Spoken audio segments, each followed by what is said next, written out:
Waalaikumsalam warahmatullahi wabarakatuh. Mari kita selawat terlebih dahulu, Bapak. Allahumma sholli ala sayyidina Muhammad wa ala ali sayyidina Muhammad. Dengan siapa di mana? Dengan hamba Allah di Cirebon. Baik, Bapak, silahkan bisa bertanya langsung kepada guru kita tercinta, Buya ya. Baik, Buya, Assalamualaikum. Buya pengen bertanya, bagaimana hukum untuk mengambil air di masjid, Buya? Mengambil air masjid untuk kepentingan pribadi, misalnya buat masak, buat minum.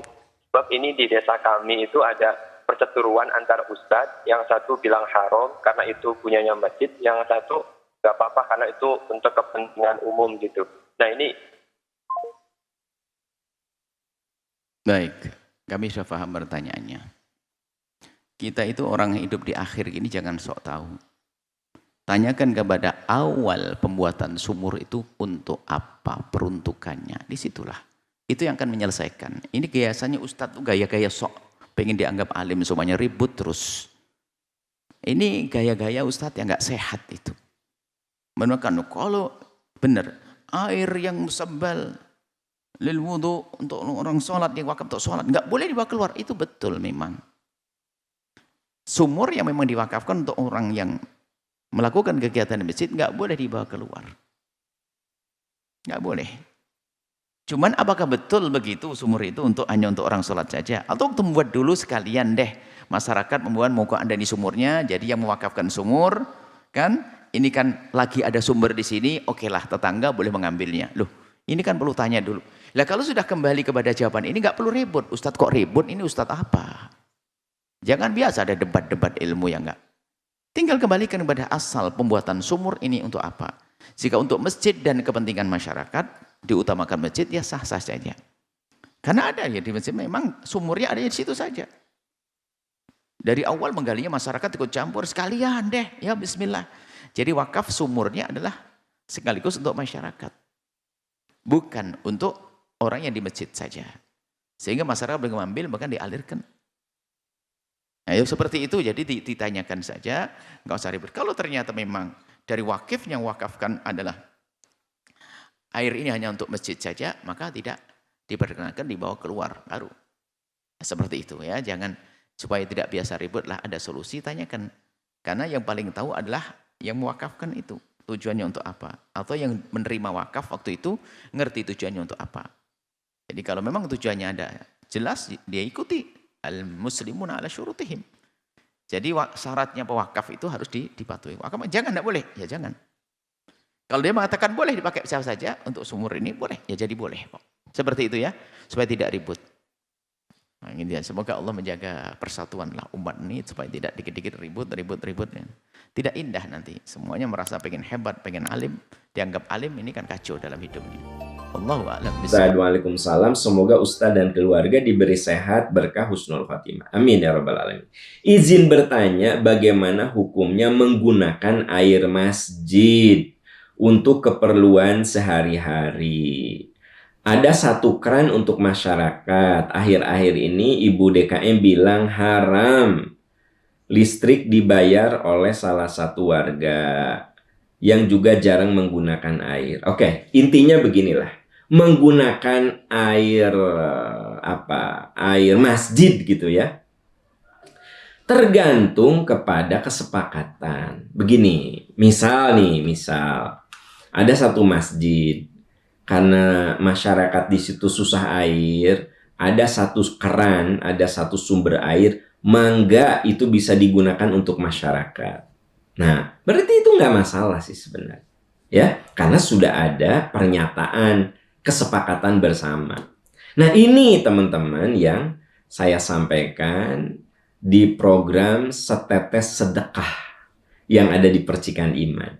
Jadi kami itu mengambil air dari yang terdalam supaya tidak mengganggu sumber mata air yang ada di sekitarnya. Ya, jadi dari urat bumi gitu kan. Nah, kalau itu mah tidak terpengaruh oleh hujan, oleh kemarau, tidak gitu. Jadi tidak mengganggu ya, karena dari nadi air gitu. Makanya kedalaman juga sampai 120 meter itu pakai alat khusus, bukan alat biasa gitu. Nah, Kami di Percikan Iman itu ada program wakaf sumber mata air. Tujuannya untuk masjid, untuk asrama tahfidz, ya. Tapi juga ada bagian untuk masyarakat. Ketika musim kemarau, kan kalau tidak kemarau mah mereka juga punya sumber air. Tapi ketika kemarau boleh mengambil air dari masjid untuk keperluan-keperluan pokok. Nah, jadi kalau cuci mobil, cuci motor nggak boleh karena terbatas. Tapi untuk minum ya gitu, untuk masak, gitu, keperluan pokok maka boleh. Nah, kalau diumumkan begitu berarti tidak haram, halal. Karena ada kesepakatan bahwa itu untuk bersama gitu loh. Jadi sebenarnya apakah menggunakan air masjid itu haram atau halal tergantung kesepakatan. Nah, ini yang sedang kita programkan di Percikan Iman di Masjid Peradaban. Saya kan mengatakan bahwa kita sedang ada sedekah air, maksudnya biar setetes air itu jadi penebus dahaga kita di akhirat nanti. Mungkin dengan wakaf 10.000, 5.000, 100.000, dahaga kita di akhirat itu ketutup gitu.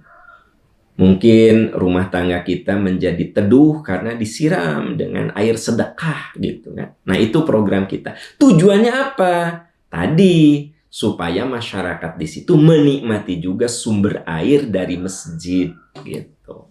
Tapi kalau masjidnya sendiri terbatas, prioritas untuk wudhu, ya tentu saja itu kebijakan dari pengurus. Oh, masyarakat, maaf ya, untuk wudhu saja kita nggak cukup. Nah, ya udah tidak boleh. Nah, makanya dengan program sedekah air yang ada di Percikan Iman itu tujuannya supaya yang wudhu tercover, ya, santri tahfidz tercover, masyarakat juga mangga gunakan untuk betul-betul perlu ketika musim kemarau itu. Jadi saya tidak bisa mengatakan itu haram, tergantung dari kesepakatan gitu loh, ya. Itu Bu, wallahu a'lam bissawab, wallahu a'lam bissawab.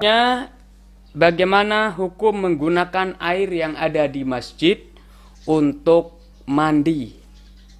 Nah, air yang ada di masjid itu apakah diperkhususkan hanya untuk wudhu saja atau diperkhususkan untuk sekedar buang air besar saja atau bagaimana?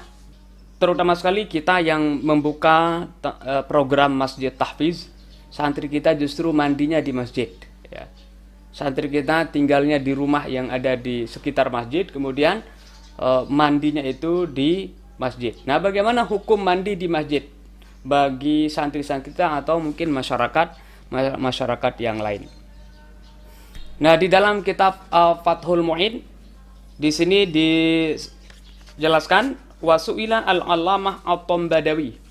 Al-allamah Syekh at-Tambadawi ditanya anil jawabi wal jirar allati 'indal masajid fihal ma', tentang masalah jawabi atau jabiyah, yaitu kolam, wal jirar dan bejana-bejana allati 'indal masajid fihal ma', yang ada di masjid tapi di kolam itu, di bejana itu terdapat ada air. Terus iza lam yu'lam annaha mauqufatun lisyarbi awil wudu, dan tidak diketahui apakah itu diwakafkan untuk minum, awil wudu diwakafkan untuk wudu, awil ghuslil wajib atau diwakafkan untuk mandi wajib, awil masnun atau apakah diwakafkan untuk mandi sunat, atau ghuslin najasah atau diwakafkan untuk ghuslin najasah, untuk membasuh najis. Artinya tidak diketahui ini apakah khusus untuk mandi aja, khusus untuk wudu aja, khusus untuk nyuci aja, tidak ada penjelasan tentang hal yang seperti itu. Fa'ajaba, beliau menjawab, iza dalla annahu, sungguhnya iza dallat qarinah, apabila ada qarinah, ada indikasi ala annal ma mawdu'un li ta'mimil intifa, sesungguhnya air yang ada di masjid, air yang ada di kolam di masjid misalnya, atau ada bejana atau gentong apalah yang ditaruh di masjid itu berisi air, dan ada indikasi sesungguhnya air itu digunakan mawdu'un li ta'mimil intifa, artinya untuk pemakaian yang umum, jaza jami'u ma dzukira, maka dibolehkan semua yang disebutkan tadi, baik itu minasyurbi, minum, wa ghuslin najasah, membasuh najis, wa ghuslil janabah, dan mandi junub, wa ghairiha, dan yang lainnya. Bagaimana untuk mengetahui adanya indikasi bahwa itu dibolehkan untuk itu? Atau adanya indikasi bahwa semua yang tadi itu dibolehkan.